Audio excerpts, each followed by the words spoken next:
Ok, može. Da vam se još jednom predstavim, ja sam Vlatka Fritz, arhitektica, origamistica i veliki zaljubljenik u papir. Papir. Što vi vidite u papiru? Što vama znači papir? Mislim, osim računa i skripti iz kojih možda sad učite, vidite li možda neko umjetničko djelo u njemu? Koliko se tu ljudi od vas možda susrelo s origamijem? Opa, dosta. Super, imam dobru origami publiku onda znači.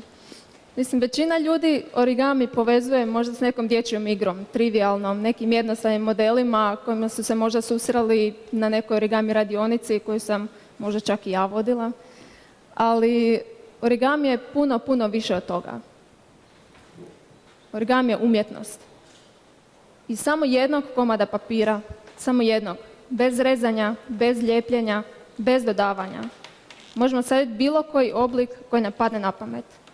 Zapravo naše ideje se direktno materializiraju iz vaše mašte kroz prste na papir.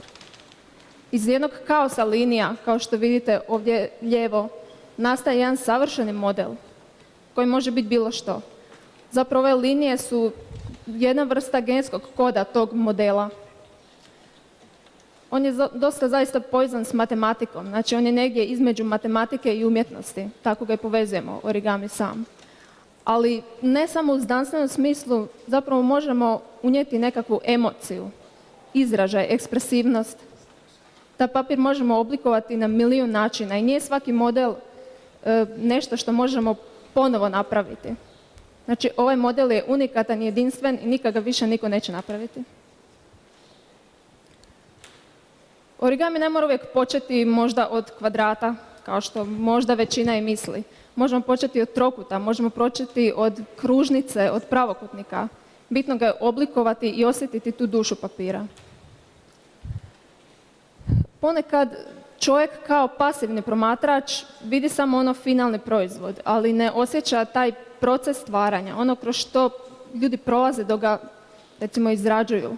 Naprimjer, ja dok izrađujem neki model, na primjer ovaj, to je toliko nespretno izgledalo jer se mora početi iz više kuteva odjednom savijati kao, ne znam, nekakva igra koju morate sagledati iz nekog drugog kuta. Ali na kraju kad završite zapravo se prepustite tom papiru da vas vodi, jednostavno ga se savije se samo od sebe. Igra svjetla i sjene također u papiru daje predivne efekte i možete vidjeti nekakvu mističnost u tom origamiju ili ne znam. Origami nije samo umjetnost, origami je moda. Mnogi dizajneri su posegnuli zapravo za origami kao inspiracijom u svojim kreacijama. Svi ste vjerojatno vidjeli i čuli za famoznu Lady Gaga haljinu, mislim, inspiriranu origamijem, ali mnogi umjetnici baš uzimaju papir kao sredstvo izražavanja svojih kreacija na modnim revijama. Ne samo papir, tkanina, bilo koji materijal. Issey Miyake je čak otišao korak dalje i on je svoje kreacije složio na određeni način tako da one i složene i stavljene možda u izlogu ili na policama izgledaju jednako fascinantno kao kada ih nosite. Možete ih slobodno uzeti, ne znam, uokviriti, staviti na zid jer ona izgleda kao neko umjetničko djelo, a ne haljina koje su možda na nezaboravnom dočeku nove godine 2015. nosile. Origami je dizajn. Dizajn koji je vrlo praktičan, vrlo primjenjiv. Svi mi imamo neke svoje veće ili manje stanove, ali oni koji imaju možda manjak životnog prostora žele iskoristiti svaki metar kvadratni da im bude slobodan u trenutku kad ga treba za neku drugu svrhu. Ako imate možda neki tulum ili nešto, samo uzmete stolicu, jednu origami, rasklopite i imate puno stolica. Kad vam ne treba, samo je sklopite i stavite negdje sa strane, jer to je zapravo plošni oblik koji se oblikovanjem dobije 3D. Također, modularni origami je vrlo zanimljiv u dizajnu jer, na primjer, imate stol. Jednostavno ga rasklopite i sklopite ga u policu. Zašto ne? Zašto ne bi ga sklopili u noćni ormarić? Ne samo to, zašto ne bi čaša postala tanjur? Zašto ne bi vaza postala zdjela ili nešto tako? Nešto što možemo na puno načina objediniti u jedno. Origami nije samo dizajn, origami je arhitektura. Mislim, to je moja struka, pa sam tu i upoznata sa više toga, ali svi znamo da je trokut najstabilniji oblik. Znači, četverokut se savija lijevo-desno pod naletima vjetra ili nečega, ali trokut uvijek ostaje stabilan. Zato je jako praktičan i primjenjiv u arhitekturi. Naprimjer, za privremene konstrukcije, paviljone, štandove na raznim sajmovima ali negdje gdje morate, na primjer, istu tu strukturu imati u Zagrebu, a sutradan u Splitu. Zašto ne bi jednostavno sklopili sa puno manje troška vremena i prostora za transport negdje drugdje? Također, u Londonu je prije par tjedana osvanuo jedan kiosk koji je baš origami kiosk i po danu on obavlja svoju funkciju, a po noći kad ga se sklopi on zapravo izgleda kao nekakva skulptura u prostoru i zapravo oplemenjuje taj cijeli trg. Neki dan sam baš pročitala jedan komentar vezan uz ovu kuću jednog japanskog arhitekta. Jedan 9-godišnji dječak je napisao ispod: moja mama mi se smijala kad sam joj rekao da ću ja jednog dana napraviti origami kuću. Sad kad pokažem ovu kuću, ona se više neće smijati mome snu. I zapravo me fascinirao taj mali dječak koji, iako ima samo 9 godina, on zapravo već živi tu neku svoju viziju koju želi. Ja sam, kao što sam rekla, veliki zaljubljenik u papir i mislim da ih imam doma onako nebrojene količine, po svim ormarima su, po svim policama su. Mislim, nemam više mjesta za odjeću koliko imam papira, ali mislim da ću i nju čak početi kreirati iz papira. I ne znam, kad odem u papirnicu, to mi je onako kao malo dijete, samo gledam koji prvi ću uzeti, šta, koji mi je najljepši, koji je novi, koji je drugačiji. I kad izlazim, onako izgledam tako oduševljena kao neko malo dijete koje je mama kupila, ne znam, novu igračku. Tako da, nosim ga uvijek sa sobom. Ovo je origami nakit koji imam naravno i danas. Jer želim pokazati drugima da papir nije nekakav krhki materijal, nego želim pokazati da je on zapravo nosiv, vrlo atraktivan i jednako je vrijedan kao, ne znam, svi drugi materijali za nakit, možda metal ili koža ili nešto drugo. Mnogi su me pitali zašto se ja time bavim. Zašto gubim vrijeme na to, zašto savijam neke papiriće i kakvu korist uopće imam od toga. I onda se sjetim, recimo, svoje lampe u kojoj sam utrošila 30 sati, možda i više. Savila sam više od 600 trakica.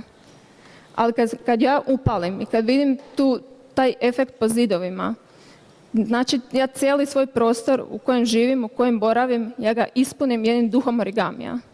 I to mene fascinira. I nije mi žao niti jedne sekunde koju sam utrošila od tih 30 sati za nešto što volim i što želim.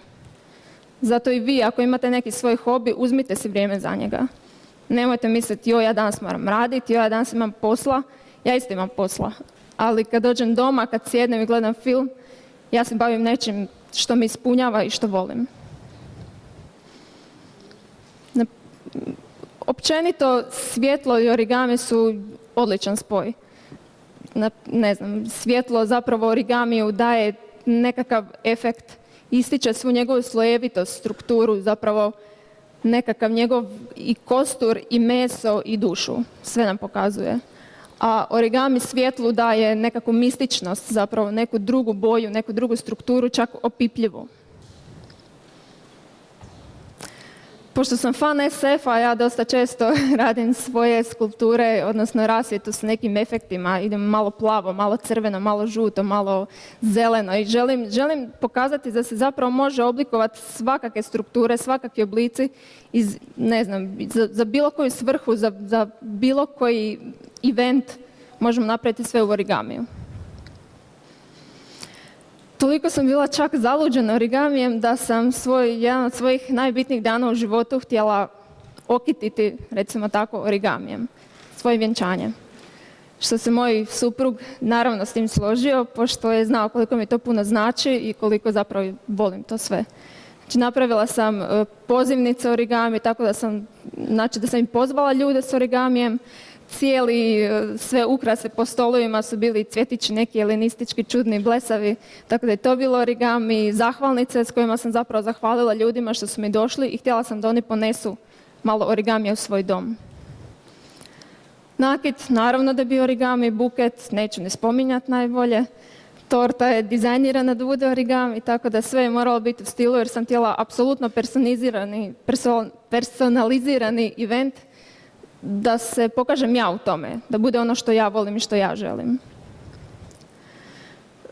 Neki kažu da je Michelangelo zapravo u bloku kamena već vidio svoju skulpturu kao da je tamo oduvijek i bila. Zato sam vas ja na početku pitala što vi vidite u papiru. Ja vidim sve, ja vidim beskrajne mogućnosti oblikovanja, neiscrpni izvor istraživanja i inspiracije. Toliko fascinanta da su se zapravo neki vrhunski stručnjaci odrekli svojih karijera da bi se posvetili samo origamiju. Možda preko origamija jednog dana otkrijemo neke velike tajne svemira ili prostora i vremena, jer u origamiju je sve povezano. Sve linije zapravo ovise jedne o drugoj i kao što i mi kozmički zapravo ovisimo jedni od drugima. Možda na kraju ipak stvorimo neku origami teoriju svega. Pogledajte svoje akreditacije, one su isto origami. Hvala.